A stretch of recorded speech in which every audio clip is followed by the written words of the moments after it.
पहिली महत्त्वाची बातमी, अशोक खरात महिला अत्याचार प्रकरणी मुख्यमंत्री फडणवीसांनी 2 आठवड्यांपूर्वीच कारवाईचे आदेश दिल्याची माहिती विश्वसनीय सूत्रांनी दिली आहे। मुख्यमंत्री आणि गृहमंत्री देवेंद्र फडणवीसांनी 2 आठवड्यांपूर्वी संबंधित प्रकरणामध्ये लक्ष घातलं होतं। इतर कोणाला कळण्यापूर्वी या प्रकरणी पोलीस महासंचालकांची बोलून कारवाईचे आदेशही दिले होते।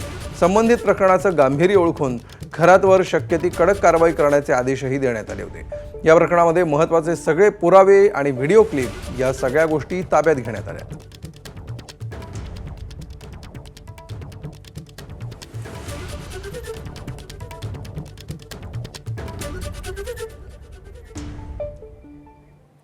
तर अशोक खरात या भोंदूगिरी करणाऱ्या मांत्रिकाला काल पोलिसांनी अटक केली।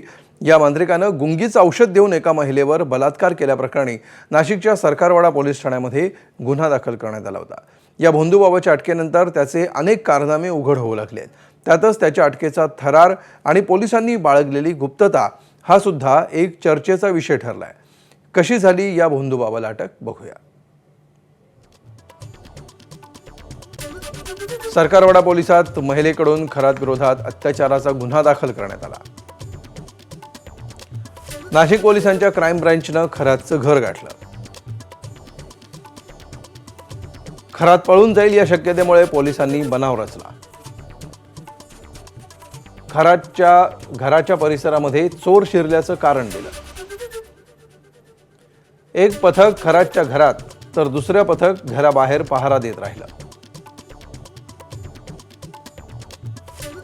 खरात घरात असल्याचं समजताच पोलिसांनी त्याला ताब्यात घेतलं।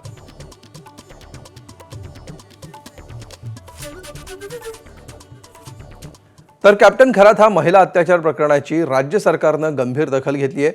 कॅप्टन खरात प्रकरणामध्ये SITची स्थापना करण्यात आली आहे। तेजस्विनी सातपुते यांच्या नेतृत्वात ही SIT स्थापण्यात आली आहे। कॅप्टन खरात सध्या नाशिक क्राईम ब्रँचच्या ताब्यात आहे। 24 तारखेपर्यंत त्याला पोलीस कोठडी सुनावण्यात आली आहे। SIT स्थापना झाल्यावर तपासामध्ये त्याचे आणखी कारनामे उघड होण्याची शक्यता आहे।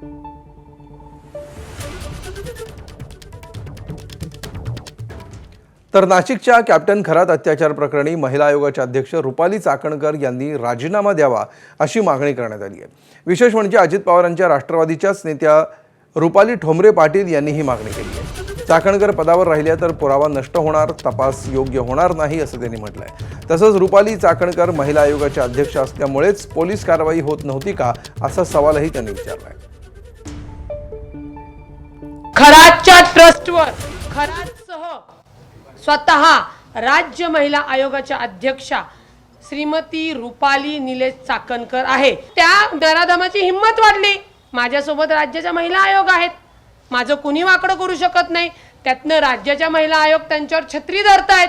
याचा अर्थ काय? राज्याच्या महिला आयोग त्यांचे पाय धुतायत। याचा अर्थ काय? इन्व्हेस्टिगेशन जर पोलिसांचं व्यवस्थित व्हायला पाहिजे असेल, कायदेशीर पद्धतीने व्हायला पाहिजे असेल तर रुपाली चाकणकरनी तातडीने नैतिकतेची जबाबदारी स्वीकारून तातडीने पायउतार होणं गरजेचं आहे। तर राज्य महिला आयोगाच्या अध्यक्षा रुपाली चाकणकरांना कोण वाचवतंय असा सवाल ठाकरे सेनेचे खासदार संजय राऊतांनी केलाय। तर दोषींना शिक्षा होणार असं भाजपचे मुख्य प्रवक्ते नवनाथ बन यांनी म्हटलंय। या ज्या महिला आयोगाच्या अध्यक्ष आहेत त्यांच्यावरती आतापर्यंत अशा प्रकारचे अनेक वेगवेगळ्या पद्धतीने आरोप झालेले आहेत, त्या वादग्रस्त आहेत। त्यांना कोण आणि का वाचवत आहे हे आता मला फार कोडं पडलेलं आहे। ज्याला अटक झाली आहे तो भोंदूबाबाने अनेक महिलांवर अत्याचार केले, बलात्कार केले, शोषण केलं आहे। त्या सर्व मराठी महिला आहेत अशी माझ्याकडे माहिती आहे। आणि तुम्ही त्यांच्या पायाचं तीर्थ प्राशन करण्यासाठी, पाद्यपूजन करण्यासाठी महाराष्ट्राचे मंत्री तिथे जातात, महिला आयोगाच्या तिथे प्रमुख जातात, आमदार जातात, सत्ताधारी पक्षाचे खासदार जातात। नाशिकमधल्या भोंदूबाबाला अटक करण्याचं काम पोलिसांनी केलंय, या सरकारने केलंय। कुठल्याही भोंदूबाबांना आणि महिलांचा अत्याचार करणाऱ्याला पाठीशी घालणारं हे सरकार नाही। नाशिकच्या भोंदूबाबाला बेड्या घालण्याचं काम देवेंद्रजी फडणवीस यांच्या पोलिसांनी केलंय। या प्रकरणामध्ये कुणीही दोषी असेल तर त्याला निश्चितपणे शिक्षा होणार। पोलिसांनी या प्रकरणात गांभीर्यानं कारवाई केली आहे। इथून पुढे देखील तो बाबा कुणाचेही लागेबांधे असले तरी त्याला सोडलं जाणार नाही। त्याच्यावर कडक कारवाई करण्यासाठी मुख्यमंत्री आणि गृहमंत्री असलेले देवाभाऊ सक्षम आहेत आणि ते निश्चितपणे कारवाई करतील. तर नाशिकच्या अशोक खरात प्रकरणावरून माजी खासदार संभाजीराजे छत्रपती संतापलेत. महिला आयोगाच्या अध्यक्षपदावरून रुपाली चाकणकर पायउतार होत नसतील तर मुख्यमंत्र्यांनी त्यांना बडतर्फ करावे अशी मागणी त्यांनी केली आहे. तर चाकणकरांची काहीही चूक नसल्याचं कृषीमंत्री दत्ता भरणेंनी म्हटलं आहे.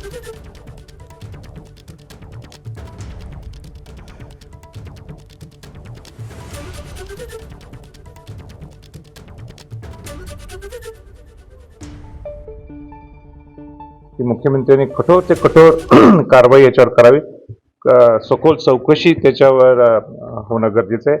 असे प्रकार महाराष्ट्रात ह्याच्या पुढे घडायला नाही पाहिजे, ह्याची खबरदारी घ्यायला पाहिजे. आणि एक संरक्षण हे महिलांना द्यायला पाहिजे. आणि म्हणून संरक्षण जर द्यायचं असेल तर महिला आयोगाचे अध्यक्षच ज्यांच्याशी त्यांचे कनेक्शन आहे त्यांना पहिलं तुम्ही त्या पदावरनं तुम्ही काढून टाकावं, त्यांची चौकशी व्हावी आणि मग बघू. तो पण न थांबता ताबडतोब मुख्यमंत्र्यांनी हा निर्णय घ्यावा. रुपाली चाकणकरांचा काही दोष नाही. शेवटी माणूस आपला किती झाला तर हिंदू माणूस काढला की आपल्याला एक काही असलं तर एक थोडं आपण रस्त्याने ते काय स्वतःहून गेले कुठं कार्यक्रमाच्या निमित्तानं गेले असतील, महाराजांचं दर्शन झालं असेल किंवा तिथं ते भेटले असतील किंवा त्यानंतर काय शेवटी आपण कोणाला तरी गुरु मानतो हे झालं असेल. त्यात रुपालीताई चाकणकरांचा कुठलाही दोष किंवा त्यात त्यांची कुठलीही चाकणकर ताईंची चूक नाहीये. तर अशोक खरातला महिला आयोग पाठीशी घालतंय का असा सवाल करत सामाजिक कार्यकर्ते विजय कुंभार यांनी चाकणकरांना पदावरून तत्काळ हटवण्याची मागणी केली. या संदर्भात विजय कुंभार यांनी मुख्यमंत्र्यांना पत्रही लिहिलंय. रुपालीताई या पदावर राहण्यासाठी सक्षम नाही आहेत. त्यांनी आपल्या पदाचा गैरवापर केला आहे असंही म्हटलं तर ते वावगं ठरणार नाही. खरं तर एवढं सगळं प्रकरण झाल्यानंतर त्यांनी स्वतः राजीनामा द्यायला हवा होता, परंतु तो अजून तरी त्यांनी दिलेला नाही. दरम्यान अशोक खरातांच्या नाशिक जिल्ह्याच्या मिरगावमधील फार्म हाऊसवर रात्री उशिरा क्राईम ब्रँचनं छापा टाकला. खरातच्या मिरगावमधील फार्म हाऊसमधून महत्त्वाचे दस्तावेज पोलिसांनी ताब्यात घेतलेत. त्यामुळे आता पोलिसांकडून कारवाईला वेग येताना दिसतो आहे. अशोक खरातच्या फार्म हाऊसची पोलिसांकडून झाडाझडती घेण्यात आलेली आहे. पोलीस कोठडीमध्ये असलेल्या कॅप्टन अशोक खरात याच्या मालमत्तांचा आता पोलिसांच्या माध्यमातून शोध केला जाणार आहे. अशोक खरात याने कुठे कुठे आणि काय काय मालमत्ता जमा केलेल्या आहे, काय माया गोळा केलेली आहे याचा तपास केला जातोय. आपण आता सिन्नर तालुक्यातील मिरगावमध्ये ईशान्येश्वर मंदिराच्या बाजूला असलेल्या एका फार्म हाऊसच्या बाहेर आहोत आणि हा फार्म हाऊस अशोक खरात याचा असल्याचं स्थानिकांकडून याची माहिती मिळते आहे. अशोक खरात इथे शनिवार रविवार किंवा इतर 1-2 वेळा महिन्यातून 1 ते 2 वेळा इथे येत असे. त्याचबरोबर मंदिरामध्ये दर्शनासाठी जे VIP किंवा सेलिब्रिटी येत होते त्यांच्याबरोबर अशोक खरात याची इथे बातचीत चालायची मीटिंग होत असल्याची माहिती स्थानिकांकडून मिळते आहे. गावचे सरपंच आपल्यासोबत आहेत.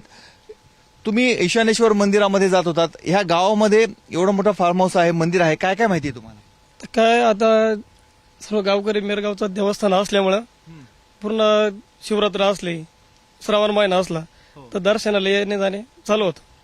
आणि त्याच्यानंतर साहेब कधी यायची काय कल्पना कोणाला नव्हती. याच्या पलीकडे काय आपल्याला काही माहिती नाही. मुख्यमंत्री येतो मी काही बघितलं नाही, पण मीडियाला बघितलं की मुख्यमंत्री साहेब आलते. आणि ह्या बंगल्यामध्ये या फार्म हाऊस मध्ये अशोक खरात आणि त्यांचे कुटुंबीय कधी कधी येतात? माझी त्यांची भेटच झालेली नाही, त्याच्यामुळं मी पुढचं काही सांगू शकत. त्यांच्याकडे बाहेरचे लोक यायचे का बा? बाहेरचे म्हणजे कुठले असायचे? ते बाहेरचे पाहुणे कुठले मोठे यायचे त्यांच्याकडे अधिकारी वगैरे. हा तो माहिती व्हायचं आपल्याला, दुसरं काय म्हणणार आपण. हा जो अलिशान फार्म हाऊस बघतोय इथे अशोक खरात आठवड्यातून 1 ते 2 वेळा येत होते हे स्थानिकांचं म्हणणं आहे. कॅमेरामन मंगेश सोनवणेसह मुकुल कुलकर्णी, ABP माझा, सिन्नर. ABP माझा, उघडा डोळे बघा नीट.